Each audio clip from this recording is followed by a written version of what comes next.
समन्वय संघाचं हे महाएल्गार आंदोलन आज आपण सुरू करतोय।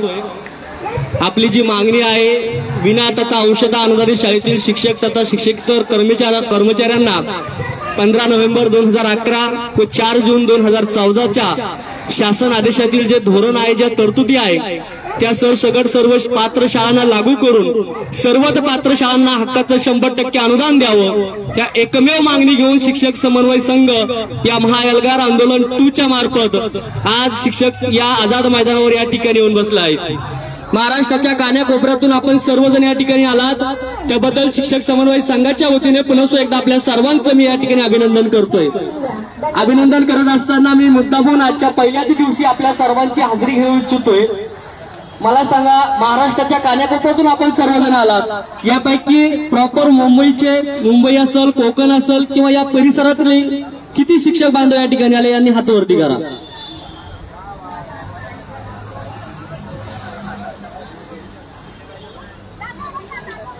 धन्यवाद।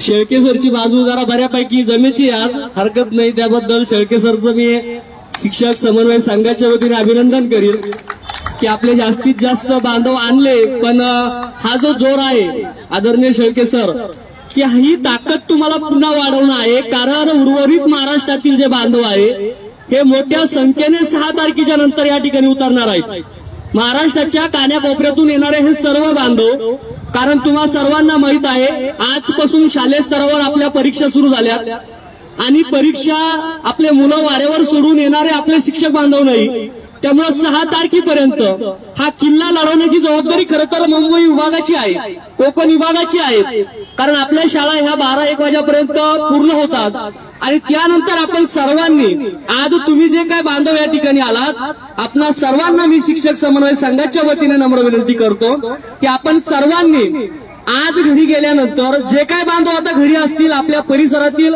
आपल्या जिल्ह्यातील, या सर्वांना, त्या सर्व शाळेतील सर्व बांधवांना फोन करा आणि येत्या 6-7 तारखेपर्यंत हा किल्ला, हा गड तुम्हाला राखायचा आहे। विशेषतः आज पहिल्याच दिवशी या ठिकाणी महिला भगिनी खूप मोठ्या प्रमाणात आल्यात, त्या सर्व महिला भगिनींचं सुद्धा मी मनापासून या ठिकाणी अभिनंदन करतोय की आपण या ठिकाणी आम्ही जी हाक दिली गेल्या 1 महिन्यापासून या महाएल्गार आंदोलनाची हाक देणं महाराष्ट्रभर सुरू आहे। हे महाएल्गार आंदोलनाची सुरुवात, याची जी काही निवेदन आहे ते निवेदन महाराष्ट्रभर बैठक घेऊन आपण या ठिकाणी केलं। या बैठकीसाठी अनेक विभागामध्ये खऱ्या अर्थाने खूप चांगल्या पद्धतीने खूप मोठ्या आणि यशस्वी बैठकी झाल्यात। या बैठकीमधून खूप चांगल्या पद्धतीने तुम्ही प्रतिसाद दिलात आणि मला 100% आशा आहे येत्या 6 तारखेपासून 6 असेल 8 असेल की महाराष्ट्रातील मोठ्या संख्येने शिक्षक बांधव मुंबईकडे येणार आहेत, कारण ही आपली आता कर्मभूमी आहे, हीच आपली युद्धभूमी आहे आणि खऱ्या अर्थाने हेच मैदान आपल्याला 100% हक्काचं अनुदान आता मिळवून देणार आहेत। आणि यासाठी ही लढाई जिंकायसाठी आपल्या सर्वांना मोठ्या ताकदीने, मोठ्या संख्येने मुंबईला यावं लागणार आहे। मुंबईची वारी पुन्हा एकदा आपल्या सर्वांना करावं लागणार आहे, कारण ही मुंबईची वारी जेव्हापासून आपण या विना अनुदानित कलंकामध्ये आलो, विना अनुदानित हा कलंक तुमच्या सर्वांच्या डोक्यावर तत्कालीन सरकारने मारल्या, तो कलंक पुसण्यासाठी, तो कलंक कायमचा पुसण्यासाठी तुम्हाला या वाऱ्या करावंच लागणार आहेत। हा आपल्या पाचवीला पुजलेला एक मोठा संघर्ष आहे। हा संघर्ष जर कायमचा काढायचा असेल, हा संघर्ष जर कायमचा करायचा असेल तर तुम्हाला आता या संधीचं सोनं करावं लागणार आहे। शिक्षक समन्वय संघाचे हात बळकट करावं लागणार आहे, या विचारपीठाची ताकद तुम्हा सर्वांना बनावं लागणार आहे। आणि यासाठी उपस्थित सर्व मावळ्यांना, उपस्थित या सर्व बांधवांना माझे हात जोडून विनंती आहे की आपण सर्वांनी मोठ्या ताकदीने, ज्या पद्धतीने तुम्ही पोटतिडकीने इथे आलात त्याच पोटतिडकीने घरी बसलेल्या बांधवांना फोन करा की बांधवांना, आपल्या शाळांवर पेपर चालू आहे, मान्य आहे, इथं बसलेल्या बहुतांश शाळांवर किंवा त्या शिक्षक बांधवांच्या शाळांवर सुद्धा पेपर चालू आहे विद्यार्थ्यांचे, परंतु त्या ठिकाणी 50% शिक्षक सुद्धा पेपर घेऊ शकतात आणि 50% या ठिकाणी हा किल्ला जिंकण्यासाठी या ठिकाणी या आझाद मैदान गाठू शकतात. फक्त येण्याची इच्छाशक्ती पाहिजे. ती इच्छाशक्ती त्यांची तयार करण्यासाठी आपण आता इथून त्यांना फोन करा की आम्ही आलोय, आमच्या हक्कासाठी आलो, आमच्या हक्काच्या पगारीसाठी आलोय, आमच्या मुलाबाळाच्या तुमच्या मुलाबाळांच्या भविष्यासाठी आलोय. तुमच्या हक्काची लढाई आमच्या खांद्यावर टाकू नका, तर ती तुमच्याच खांद्यावर घ्या आणि त्या ताकदीने आझाद मैदान गाठा अशी विनंती आपल्याला या मैदानातून त्यांना करायची आहे. म्हणून राज्यातील 63,000 शिक्षक बांधवांना तुम्ही या ठिकाणून आव्हान करा की बांधवांनो, आपण सर्वांनी मोठ्या संख्येने मुंबई गाठा. उपस्थित सर्व बांधवांना माझी विनंती आहे, तुम्ही सर्वांनी शॉर्ट व्हिडिओ बनवायचा. अगदी 30 सेकंद असेल, 40 सेकंद असेल. विशेषतः माझ्या महिला भगिनींना माझी विनंती आहे की फक्त 40 सेकंदाचा एक व्हिडिओ बनवा, हवं तर इथूनच बनवा आणि त्या 30-40 सेकंदाच्या व्हिडिओमधून महाराष्ट्रातल्या 63,000 शिक्षकांना आवाहन करा की बांधवांनो, आम्ही आमच्या लेकरा बाळांना सोडून हक्काच्या पगारीसाठी या ठिकाणी आलोय. तुम्ही का नाही येऊ शकत? तुम्ही का मुंबई नाही गाठू शकत? अरे एक महिला असून जर आम्ही या ठिकाणी सगळ्या वेदना, सगळे कष्ट, सगळे कामं बाजूला ठेवून जर येऊ शकतो, तर तुम्ही या ठिकाणी 100% आम्ही आणखीन या समन्वय संघाचे हात बळकट करायसाठी यायलाच पाहिजेत. तुम्हा सर्वांना माहित आहे की शिक्षक समन्वय संघाला कुणाच्या निमंत्रणाची गरज नाहीये. मी मगाशी अनेक वेळा आपण सांगितलेलं आहे, या समन्वय संघाचा एक मित्र वाक्यच आहे की अधिकार के लड़ाई में निमंत्रण भेजे नहीं जाते, जिसका जमीर जिंदा है वो खुद मैदान में आते हैं. या पद्धतीने आपल्याला या मैदानात उतरायचं आहे. कुणाच्याही निमंत्रणाची वाट पाहू नका. मला या समन्वयकांनी फोन केला नाही, मला दीपक कुलकर्णींनी फोन नाही केला, मला अनिल परदेशींनी फोन नाही केला, मला ज्ञानेश चव्हाणनी फोन नाही केला, मला शेळके सरचा अजून फोन नाही आला. मी कसं मुंबईतून जाऊ? बांधवांनो, फोनची वाट पाहू नका, कारण ही लढाई आपली आहे. ही लढाई तुमच्या सर्वांची आहे. याच्यातून फायदा तुम्हा सर्वांना होणार आहे. जी वाढ होणार आहे, जो पगार वाढणार आहे, याचा प्रत्यक्ष लाभार्थी तुम्ही सर्वजण आहात. म्हणून वाट बघायची कुणाची? ही काही राजकीय सभा नाहीये, हे काही राजकीय आंदोलन नाहीये की यांची संख्या वाढवली म्हणून एखाद्या नेत्याचा फायदा होईल, एखादा मंत्री होईल, एखाद्याला काहीतरी मोठं प्रोजेक्ट मिळेल म्हणून आपण कायला गर्दी करायची. हा उद्देश नाही बांधवांनो.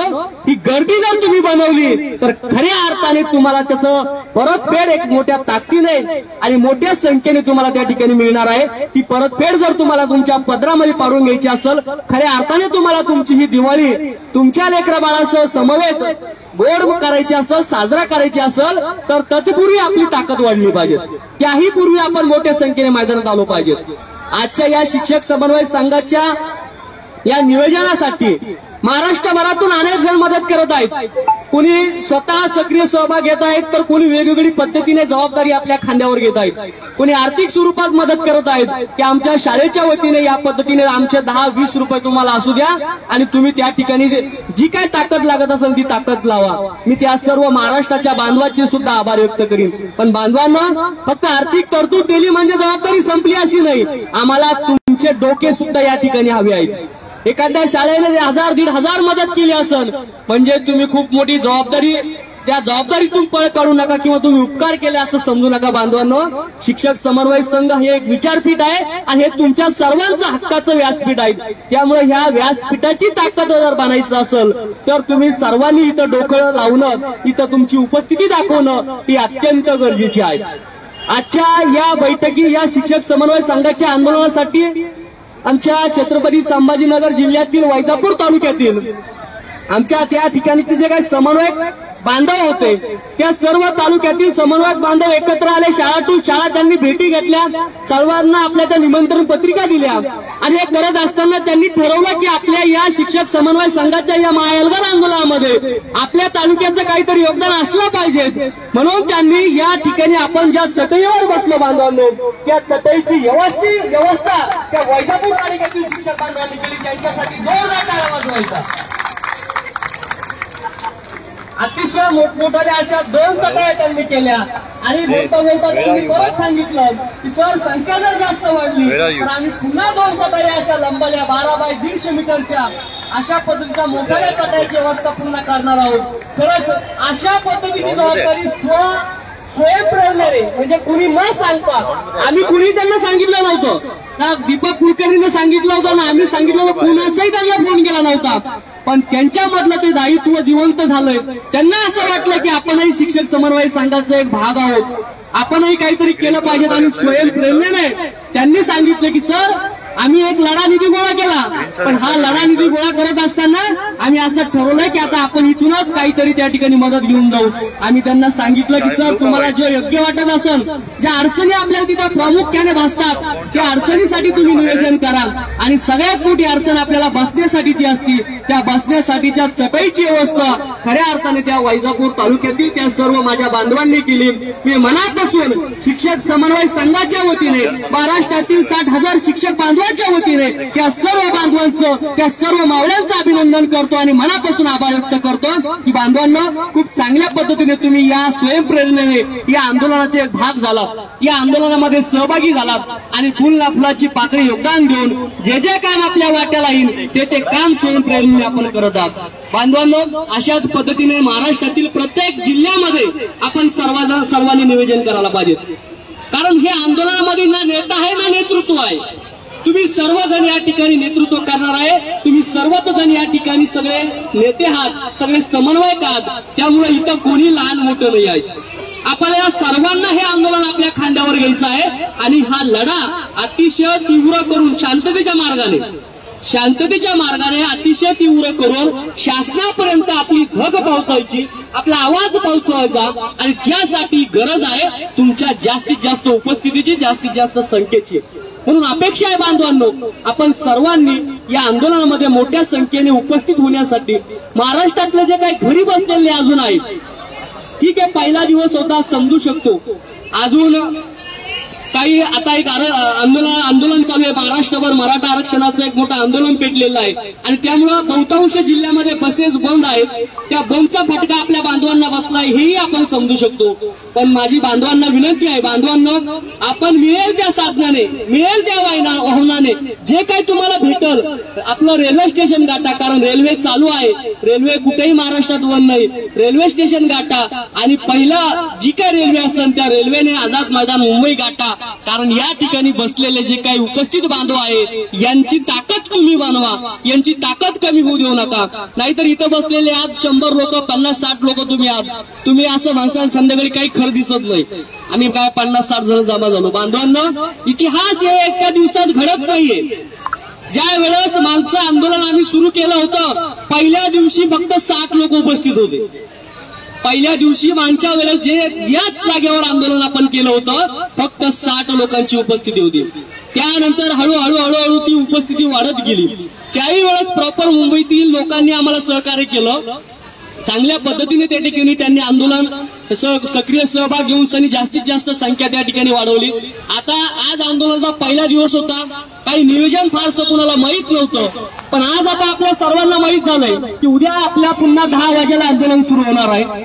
10 वाजेला आंदोलन सुरू झाल्यानंतर 5, 5:30, 6 वाजेपर्यंत आपलं हे आंदोलन चालू राहणार आहे. दिवसभर काय उपक्रम असतील, काय नियोजन असतील ते इथं बसल्यानंतर जे अंतिम चर्चा होईल ते तुमच्यापर्यंत लगेच या व्यासपीठावरून सांगण्यात येईल. बांधवांनो, हे व्यासपीठच असं आहे, याचा निर्णयही इथंच होतो आणि तो तुमच्या समक्ष होतो. कुठलाही कोपऱ्या कापऱ्यात निर्णय होत नाही आणि अंधारात गोष्टी ठेवल्या जात नाही. जे काय करायचं ते तुमच्या समोर, जे काय निर्णय घ्यायचा तो तुमच्या समोर आणि हा निर्णय पारदर्शक असण्याची शाश्वती तुम्हाला आहे. म्हणून गेल्या 2 आंदोलनामध्ये खऱ्या अर्थाने आपण मोठं यश मिळवलंय आणि याही आंदोलनामध्ये कोणीही निराश होऊ नका. तुमच्यामध्ये काही बातम्या पेरल्या जातील, तुमच्यामध्ये काही वेगळ्या निगेटिव्ह गोष्टी सांगितल्या जातील, पण